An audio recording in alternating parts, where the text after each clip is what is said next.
Welcome to the Why Did I Get Cancer podcast. I'm Deborah Herlax-Enos, a small-town girl turned TV nutritionist and healthy living expert. I design health programs for the average guy or gal, including those average guys named Metallica. On September 1st, 2020, I was diagnosed with breast cancer.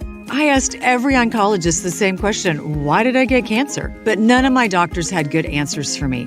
I wanted answers, and that's why I started this podcast. I want to help you to lower your cancer risk and provide self-care tips for those in the battle. I'm getting answers, and I want to share them with you.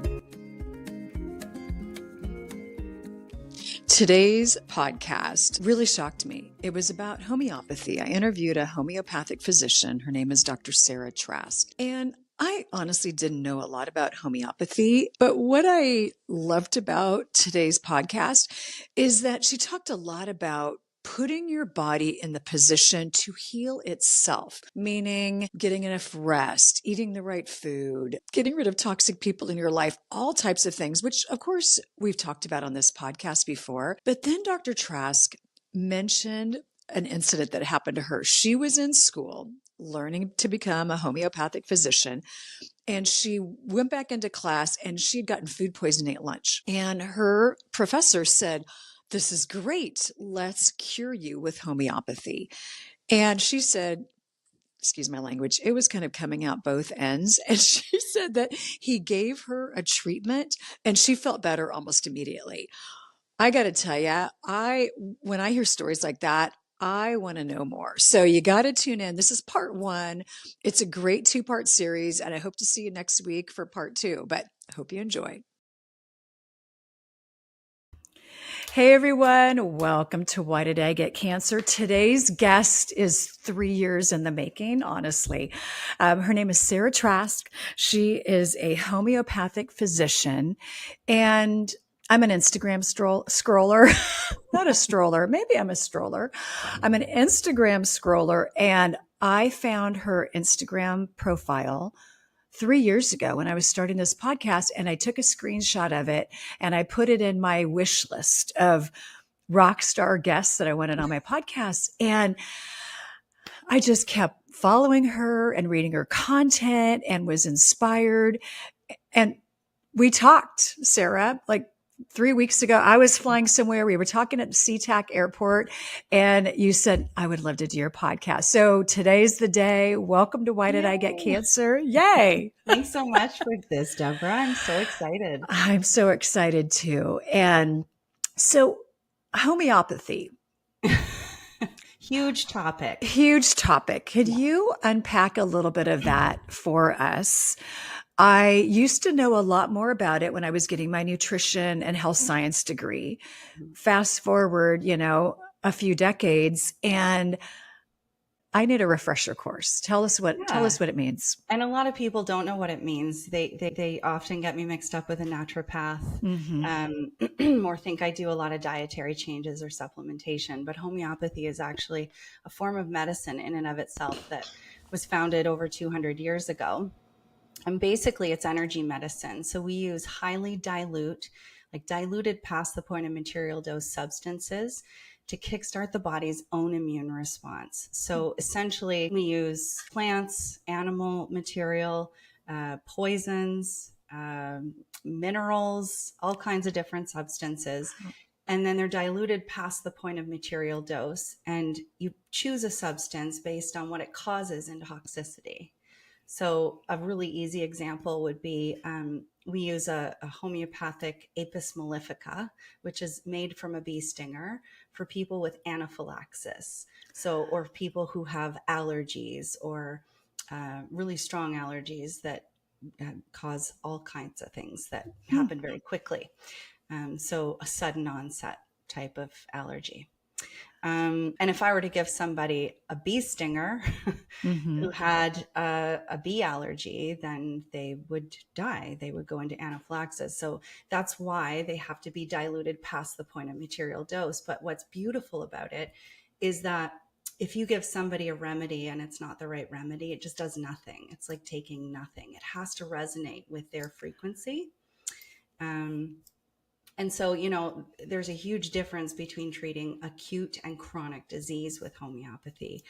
acute treatments are sort of like a quick fix, for anything that's been around for under 6 weeks. And it comes on, some of them can come on suddenly, some can come on gradually, but basically it has a lifespan of about 6 weeks. And then those remedies are sort of in a grouping. And a few years ago, well, it was probably when my kids were little that I really shifted my mindset around helping other moms and people who are at home with kids and who in the middle of the night have a kid up screaming with an ear infection. I thought, like, oftentimes I didn't have all my remedies I needed at home. They would be in my office. Right. So it'd be midnight and my son would be screaming with an ear infection. And I'm like, oh, darn, I don't have any Hepar Sulf. And it was very frustrating. And I decided to make a first aid kit. It was a very rudimentary one at the time, but over the years it's progressed. And a few years ago, I put together a very comprehensive first aid kit that comes with a course on homeopathy. It's about a 3.5-hour course that's free with the kit. And it teaches you how to use homeopathy, how the substances work, how they're made, what you should see if you have the right remedy versus the wrong remedy. And it's just great. It's so empowering for people to have this toolkit at home. So yeah, I was really excited to put that out a few years ago, and it's actually been really popular in the US. So here's the question. Why wouldn't somebody, you've got a kid who wakes up in the middle of the night. Why use homeopathy versus running down to your local pharmacy and getting some eardrops? What's the difference? Right. Well, modern medicine uses suppression. So they're suppressing the body's innate healing response. So when kids get a fever, that's their body trying to heal themselves. And so there are, ways to bring down a high fever with like a lukewarm bath or a homeopathic remedy without actually suppressing what the body is trying to do in order to heal. So homeopathy really is all about facilitating the body's healing mechanism. A good example of this would be, let's say you have an acute diarrhea, okay? And this is your immune system, right? It works like a pendulum. It's always swinging back and forth, and this is homeostasis. And let's say you have a diarrhea, okay? And so your body, when your body has diarrhea, it's actually attempting to heal itself by purging whatever is in it to get rid of it.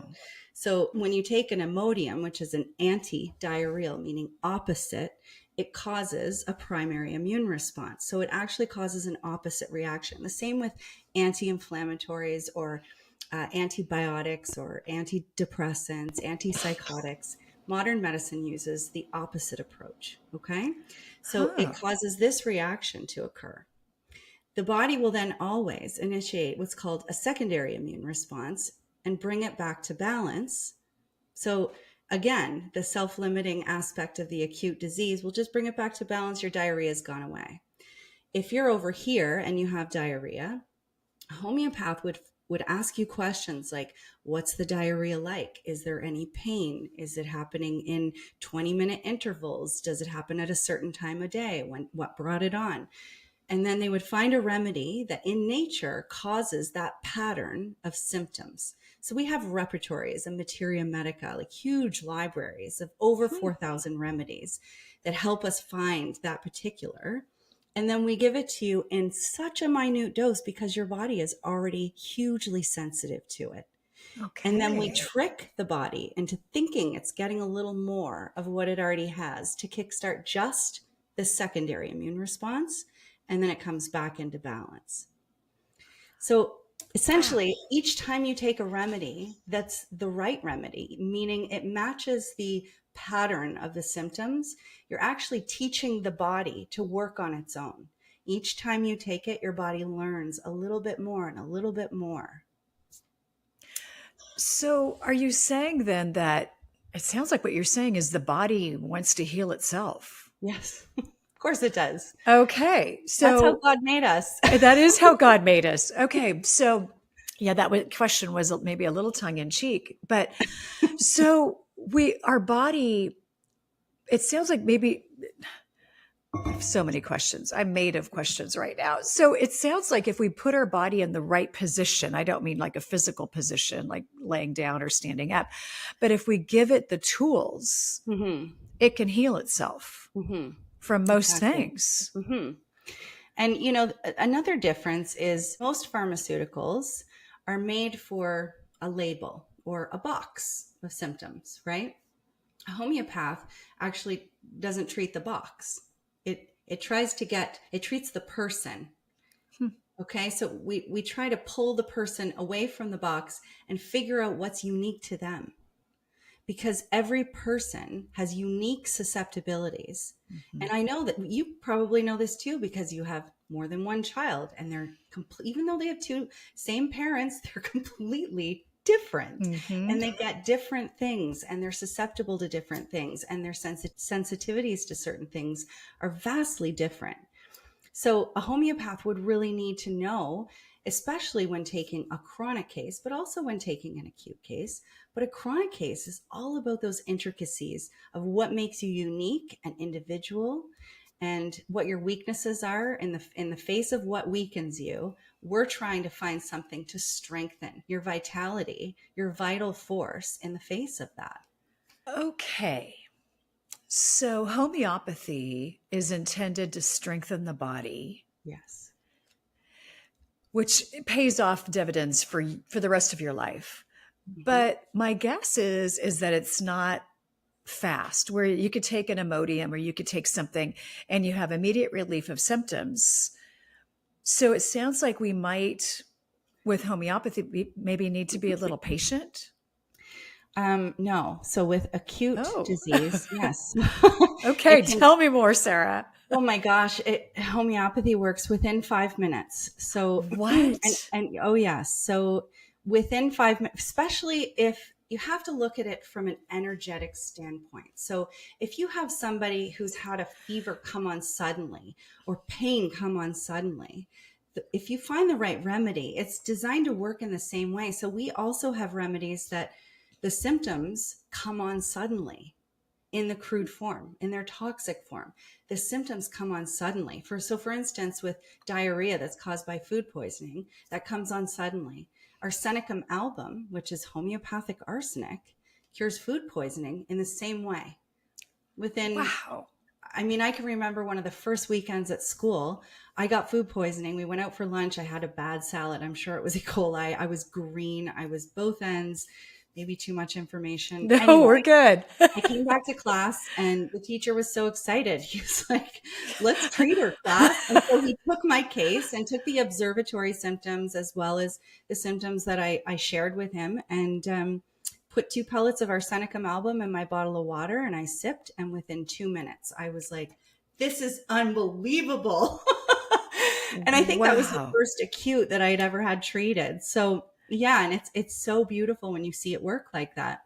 I would say Especially that you had a real world experience. I would yes. imagine that at that point, if you had any doubts that this was the career for you, Yeah. you probably were just all in Oh, because, I fell in love with homeopathy, but I, yeah. I actually saw a homeopath for my chronic complaints beforehand, which it was very powerful. It was very powerful. But I would say there's so many variables that come into play with how somebody would react to the right remedy, right? The correct match of that pattern.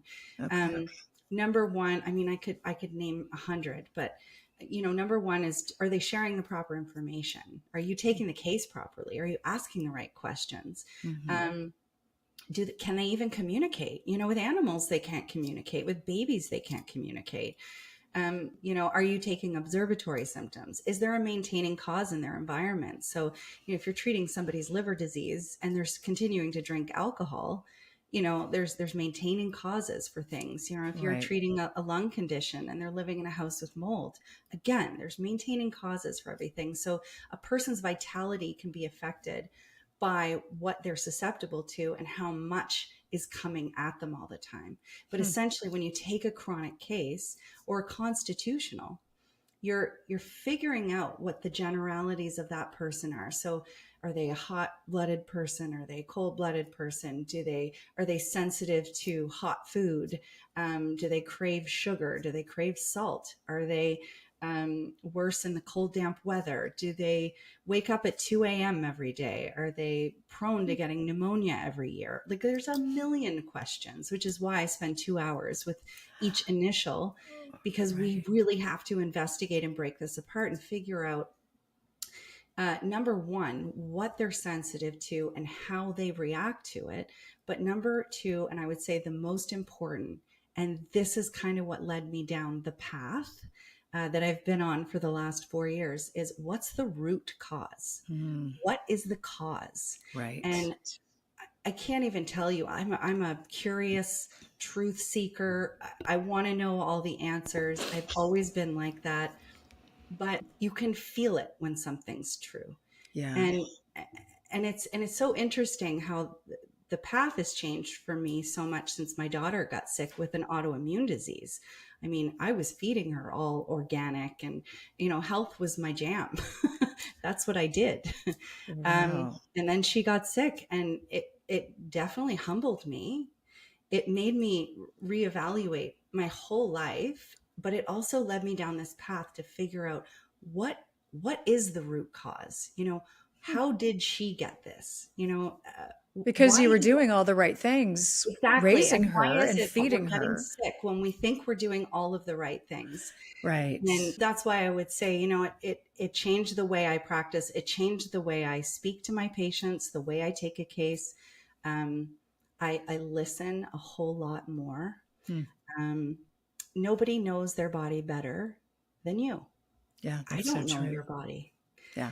So I think, it's really, really important to be open, to be able to hear things that might be triggering sometimes, and to be humble, to really not thinking about what the truth is, but what does that feel like? Does that feel like the truth?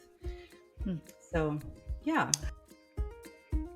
Okay, I think I told you guys that I did a parasite cleanse in May, and it was hard, but it was good. And so I want to tell you a little bit more about it. I just interviewed the founder of Mrs. Rogers Hood, Kim Rogers, and I got to ask her all the down and dirty questions that I had during my parasite cleanse. And I got to tell you, like I said, it was hard, and I had it impacted my sleep, and it impacted my mood. You can ask my husband about that. But I got to tell you, I feel better now. And I was asking her, I said, Kim, I feel like I don't have the sugar cravings anymore. I don't feel like I have the brain fog like that I used to have. And I said, honestly, every day between 2 and 5 for the last 40 years of my life, I have craved sugar and caffeine, usually in that order. And I have to really fight it. And then if I do have those things, all I want to do is take a nap. And so I was saying that after the cleanse, I all of a sudden noticed, hold on, like I have more energy in the afternoon. And I don't find myself going over to my pantry and grabbing some chocolate.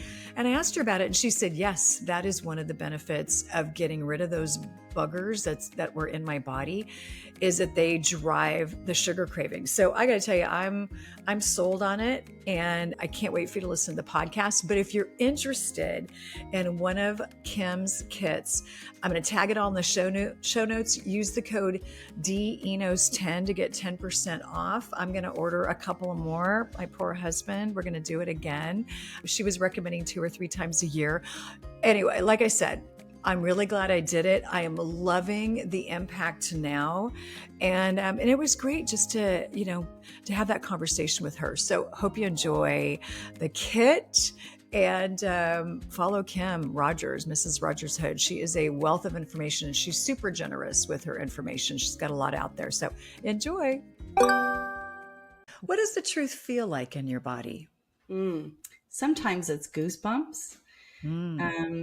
I would say it's not words. It's a knowing. And it's a knowing that's led me my whole life. It's led me to homeopathy. It led me to my husband. It led me to knowing what's what. And I don't know what's what in a lot of cases. I feel like I'm in the infancy of knowing anything, but I also feel like that's the best place to be, because I have such a deep desire for truth. that, some things I'll read and I'll just throw out, some things I'll try and I'll throw out, other things I'll try or I'll read or I'll hear and I'll go, that is truth. Oh, I love that. I'm also a seeker of truth, and I couldn't agree more. It's you get the goosebumps. You just know when it's right. Yeah. Yeah. Okay, Sarah. So I'm going to make an assumption because I'm learning about homeopathy right now. But so a homeopathic physician like yourself, you're really comfortable with treating, sore throats and ear infections. But do you tackle the bigger things like the name of the podcast is Why Did I Get Cancer? So have you ever had a patient with cancer? Yes, many. But again, I don't claim to cure cancer. I also, I feel quite strongly that, any homeopath you go to will say, I don't treat cancer. I treat the patient who has cancer, who happens to have this. So it's the same thing with a sore throat, the way you approach a case as you would approaching somebody with cancer. And I can remember over 10 years ago calling my homeopath and mentor and saying, Joe, I have a patient with cancer. I can't treat cancer. Being terrified. I was terrified and emotional. And he said, yes, you can. You're treating the patient. You take the case the same as you would anybody. You know how to do this. You know how to do this. And I think I still had, there was times in my career where I've, cancer, it induces, the C word induces fear in people. It does. Oh, I was terrified when I heard the C Absolutely. word because I'd worked my whole life so that I would never have to hear the C word. Right. So when I heard the C word, I spiraled. Yeah. I spiraled. My husband spiraled. And I think that the thing is, there's a fear around that word. And so a lot of people would never go see a homeopath because the fear is quite created. It's if you have a fear of the diagnosis, of the death, of the treatment can be quite aggressive. Quite aggressive. Yeah. Right. And so, it just brings up so much fear for people. But I would say, I've had both patients who have had, lymphomas or breast cancer or bladder cancer. And some of them have chosen to go the medical route and come see me. And some of them have decided not to have any other treatment and just seek homeopathic treatment. And usually those people are in the latter stages of their cancer and they just want quality of life. Okay. And I'm reticent about sharing some of my successes because I also don't want to give people this idea that I can cure cancer, because again, it's all about, there's a number of variables. It's not just the physical. So homeopathy can help support the physical, but it also really, it addresses the emotional. And for me, in the last 5 years, the spiritual components. So those are really important to me. And I'm finding more and more, they're really important to my patients. Whereas 10 years ago, I never would have talked to my stage 4 bladder cancer patient about spirituality or God. Whereas now there's not a chance they would leave my office without us having a broader conversation about it. How's that been going? It's been going great. But again, Really? I absolutely. And I feel like part of what's being attracted to me now is that I do have a desire for God. I have a desire for God so deeply in my practice, in my family, in my life, that it is attracting people who also have that desire. And, maybe it's just that, but maybe also we're living in a time where people are actually hungry for God. Yes. They're hungry for deepening their connection to God and their relationship with God. Yeah. And, I went from somebody who, did my studies. I graduated with honors. I did fellowships. I did any classes I could take outside of my regular school in homeopathy to learn all the tools that I could have in my toolbox, and miasms and all kinds of different ways to use homeopathy. But at the end of the day, I would say the most success I've ever seen was because in instances where I am open and the patient is open, there's just been this ability to figure it out together, right? Like Yeah. a more humility, I guess, is just such an important component to it. And I think there's nothing like the desperation to be well, Yeah.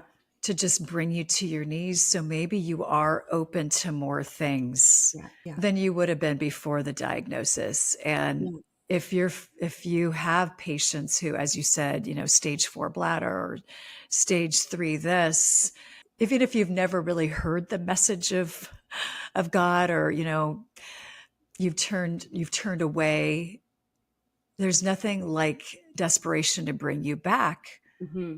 Or, Yeah. when you get that type of diagnosis, it's Mm-hmm. it's faith shaking, right? It is faith shaking for So, sure. Yeah.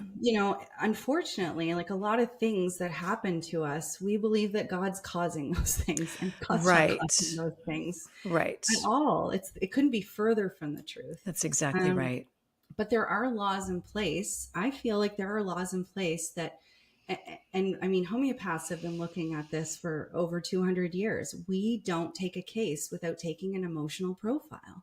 Hmm. So, I have 73 remedies that have the actual symptom ailments from long domination, or 53 remedies ailments from sexual abuse, or 29 remedies ailments from anger suppressed, because we talk backwards in Really? homeopathy, ailments from grief, ailments from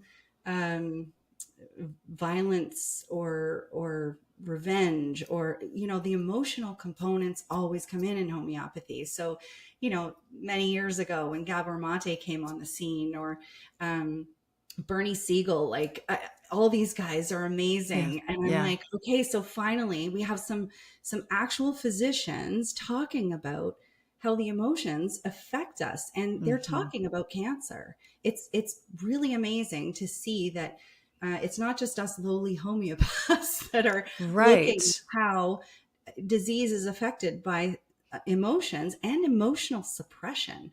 Because the thing is, as Gabor Mate has referenced, if you're in if you're in an unhappy marriage and you express your emotions, then you're more likely to not die. You're 4 times more likely to die if you're in an unhappy marriage and you don't express those emotions Hmm. and you keep it all bottled up. So, I've always used this analogy in my practice where holding in emotions, I mean, my son uses the analogy of farts are like emotions. And if you hold them in, you get pain. And that's a pretty good one. I love it. Spoken like a It true boy. Yes. is. That But is again, really like funny. I've always used this analogy with my patients, picture you have toxins or poison in your body and you have to vomit, right? Because Mm-hmm. that's how the body heals itself. It Yeah. has this centrifugal reaction, pushes things from within to without, and you just cover your mouth. So the vomit's coming up and you're covering your mouth. I mean, the Wow. backflow energetically in the body, and that is emotional suppression. And Wow. if we look at it on a broad scale, it's crazy how much we suppress our emotions on a day-to-day basis. It's so true, Sarah. You're right. You're right. But suppression's the name of the game in modern Mm-hmm. medicine. Truly, I try not to reach for the Tylenol when I'm in pain, because I know there's something else that I need to address, that my body is calling out or trying to communicate something Right. that's being suppressed down. I don't necessarily want to take that away. I want to Yeah. listen and allow that outflow. Right. Wow. Okay. So the emotional aspect of disease. I'm looking at this email that you sent me, and these are some of the things that we we really wanted to talk about. Actually, okay, so Sarah, we've talked about some of the physical causes of illness. Two other topics, the emotional causes of illness and spiritual. I'd like to unpack those just a little bit more. And we talked about the emotional a little bit, the suppressed emotions.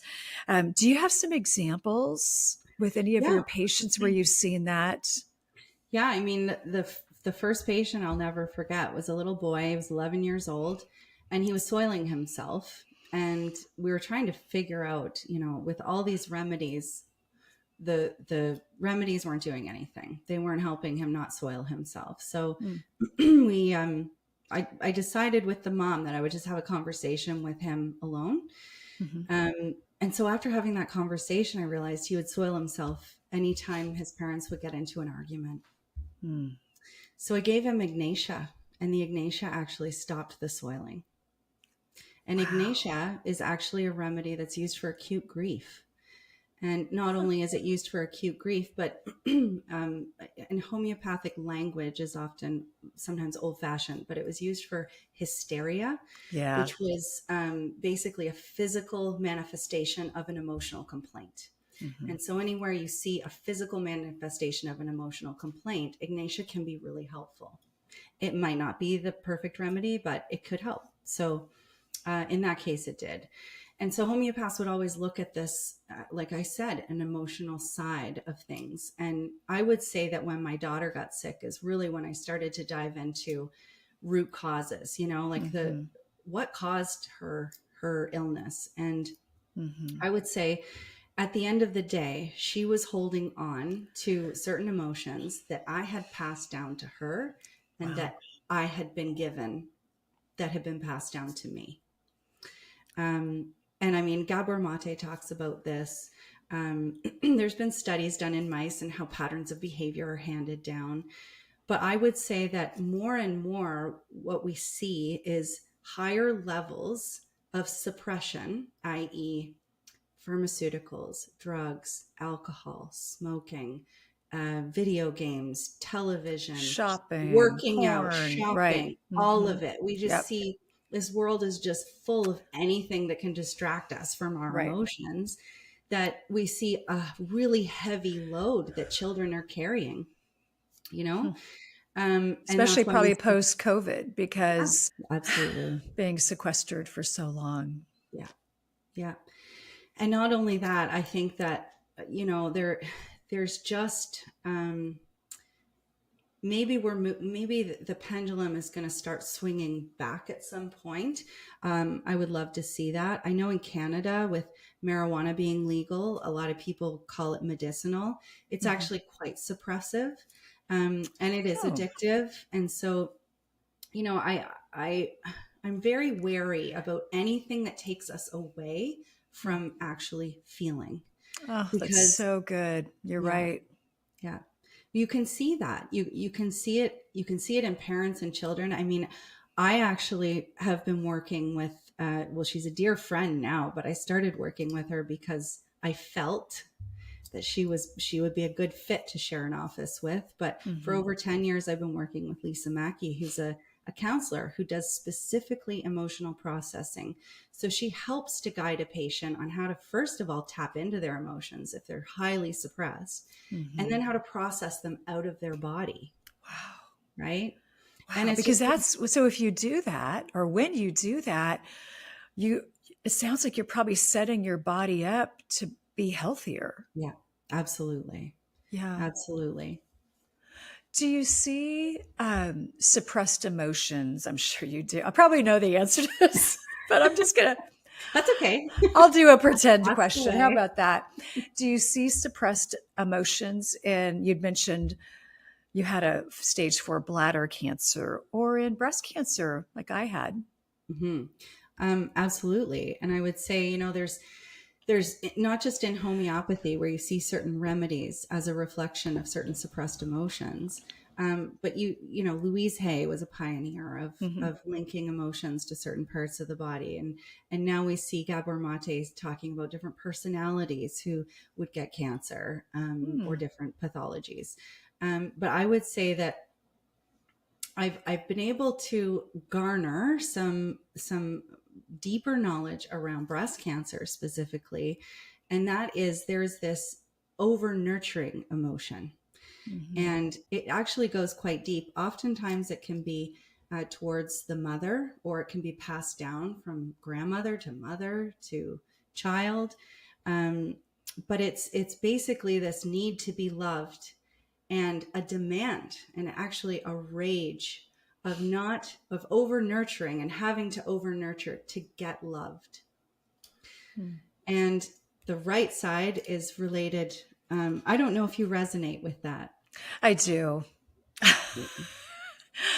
I could feel some emotion come up in me. Yes, yes. Over Mhm. nurturing, which, let's call it what it is. I'll just say it in my case, it's people pleasing. People pleasing. And Yep. that's why we see such a higher incidence of breast cancer in our culture, because Yeah. not only is this emotion inherited oftentimes, like a Mm. feeling of a desire to be loved. Like, think of the breast as the place that nurturing starts. I mean, the Right. womb, but the breast. And then think about it as like putting, if you don't nurture, you won't get loved. And so you Mm. put everything of yourself. And we see this so much with women nowadays. You know, women are expected to not only work and not only parent, but, you know, to run the household and to plan the trips and to clean the house and to make the dinners and do all of the things and be a good friend and support their parents who are elderly. And all of it is very, very unloving to the self.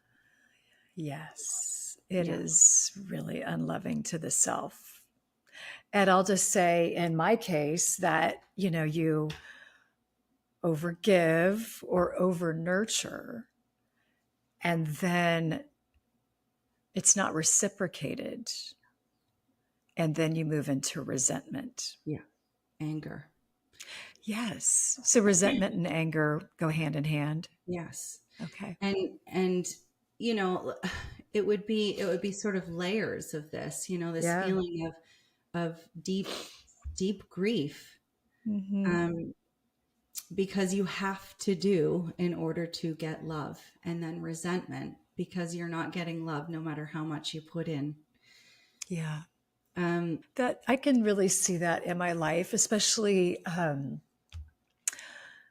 in the career that I've chosen, that was chosen for me, which is health and wellness and nutrition. And so I was already a nurturer.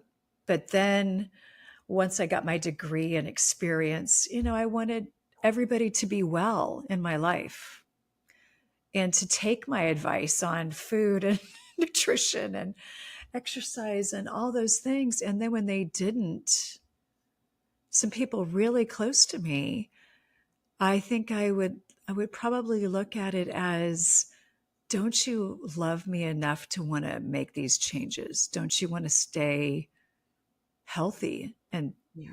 be on the planet for longer? Hmm. And I think I probably took it really personally. Yeah. Yeah. Thank you for sharing that. That's powerful. Yeah, I didn't expect to share that. Well, it's powerful and it's beautiful. And you know, I don't know which breast was affected or if both My were left affected. breast. Okay, so that's generally related to women. Yeah. That's the feminine side. So, you Yeah. know, you're looking for that nurturing from women, and you're giving all of yourself Mm. in order to feel loved. And you know, a great way to process that emotion would be to not nurture for like 6 months. Don't nurture anybody. Mhm. Oh, and Sarah, that's and it's sounding really good right now. Yeah, well, I mean, and what that's going to do is it's actually going to bring up all these emotions of needing to be loved, and it's going to be really painful and dirty and messy, but you have God, and you'll move through it. You just Yeah. have to allow yourself with your faith to be overwhelmed by that emotion, and it will move out of your body layer by layer. How could I be different in your opinion if I did that? Oh, I think you would see huge differences. I think that you would approach helping from a much more loving perspective. It would always feel right or wrong, and you would be able to say no very quickly, and not feel bad about it. There wouldn't be guilt associated with that. You would be able to set boundaries for yourself, and you wouldn't carry this resentment with you. You would actually feel quite loving towards people and not taking things as personally. You know, it's layer upon layer. So I always say to people, when you feel an emotion come up, and I don't always do this.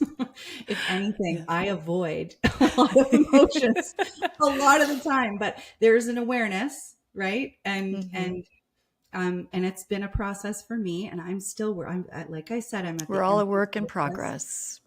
But I do feel like the truth is, if we allow these emotions to come up and out of us, things change drastically. Okay, you guys, as we transition to fall, it just breaks my heart to even tell you transitioning to fall, but we are, which means I also need to transition my skin after a summer spent outside gardening, surfing, going for walks with friends. I'm feeling a little dry and I'm just going to say a little crunchy. So here's what I'm using on my skin this fall. I'm using Body Deli Blueberry Fusion, and it's kind of a micro exfoliant. It's got lactic acid and malic acid and acai, and it's a scrub that I use probably 2 days a week. And what I find is after I use it, my skin is super tingly, which is a really good thing. It feels so much softer. And then when I put serums on top of it, I just feel like it absorbs so much faster. So again, Body Deli Blueberry Fusion Cream, probably one of my favorite products that I use in the transition between summer and fall. Hope you get some. I know you're going to love it.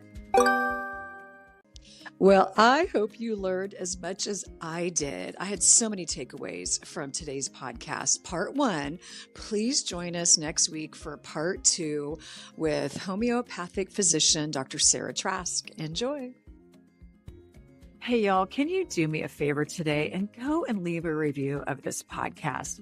I know that the more great reviews, wink, wink, emphasis on great, reviews that I get, along with more downloads and more subscribers, that pushes this podcast out to people who might normally not even find it. And the reason I started this podcast and my real heart for starting this podcast is that I needed this information. It wasn't available. And so I started a podcast so that I could be a blessing to others. So you're a blessing to me just by being here. And again, thank you for your support. Thank you for your positive reviews and all of the notes that you send me. And also just wanted to say, hey, keep in mind, I'm not a doctor. And if you need medical advice, please reach out to your team. That is going to be just the best source for you because they know you. So again, I hope you enjoyed this podcast.